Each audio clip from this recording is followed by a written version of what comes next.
আমি সেনাপ্রধানকে বলবো, তৃণবাহিনী প্রধানকে বলবো, আওয়ামী প্রেম বর্জন করুন। এক হওয়ার কোনো সম্ভাবনা নাই, চেষ্টাও করবেন না, হুমকি দামকি দিবেন না। জনগণের পাশে থাকুন। আমাদের বেতনে ট্যাক্সের টাকা আপনাদের বেতন হয়, এটা ভুলে যাবেন না। আপনাদেরও বিচার হবে। সীমা লঙ্ঘন করে যাচ্ছেন। একটা লাল গেঞ্জি পরার লোক ছিল পুলিশের মধ্যে থেকে, সেই লোকটা কোথায়? সেই লোকটাকে দেখতে চাই। আপনি স্বরাষ্ট্র উপদেষ্টা, আপনি সেনাবাহিনীর লোক, এটা আপনি রেহাই পাবেন না। আপনি শান্ত ভদ্র, এটা কোনো বিবেচনার বিষয় না। আইনের গতিতে চলবে। ভারতের আধিপত্য মুক্ত বাংলাদেশ থাকবে, এখানে কোনো ভারতের চোখ রাঙানি চলবে না। সেনাবাহিনীকে বলবো, আপনারা ব্যারাকে যেভাবে থাকেন সেভাবে থাকেন, ঝামেলা করবেন না। এই জনগণ আজকে শক্তিশালী, জনগণ এক হয়ে গেছে আপনার এক অপকর্মের জন্য। আমরা আরেক ধাপ এগিয়ে গেছি।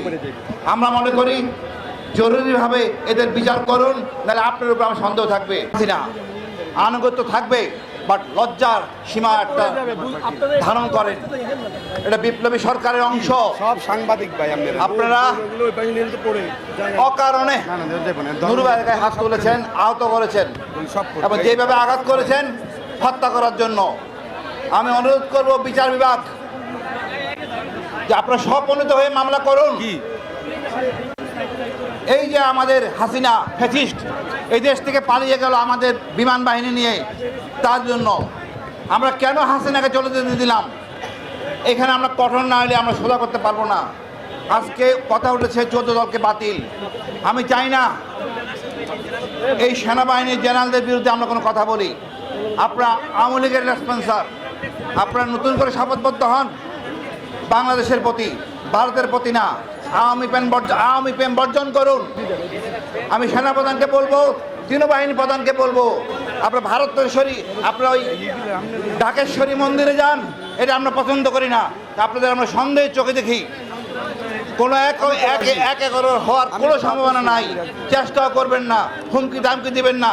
জনগণের পাশে থাকুন। আপনার জনগণের দেশের কর্মচারী, আমাদের বেতনে ট্যাক্সের টাকা আপনাদের বেতন হয়, এটা ভুলে যাবেন না। আপনাদেরও বিচার হবে। সীমা লঙ্ঘন করে যাচ্ছেন। একটা লাল গেঞ্জি পরার লোক ছিল পুলিশের মধ্যে থেকে, সেই লোকটা কোথায়? সেই লোকটাকে দেখতে চাই। আপনি স্বরাষ্ট্র উপদেষ্টা, আপনি সেনাবাহিনীর লোক, এটা আপনি রেহাই পাবেন না। আপনি শান্ত ভদ্র, এটা কোনো বিবেচনার বিষয় না। আইনের গতিতে চলবে।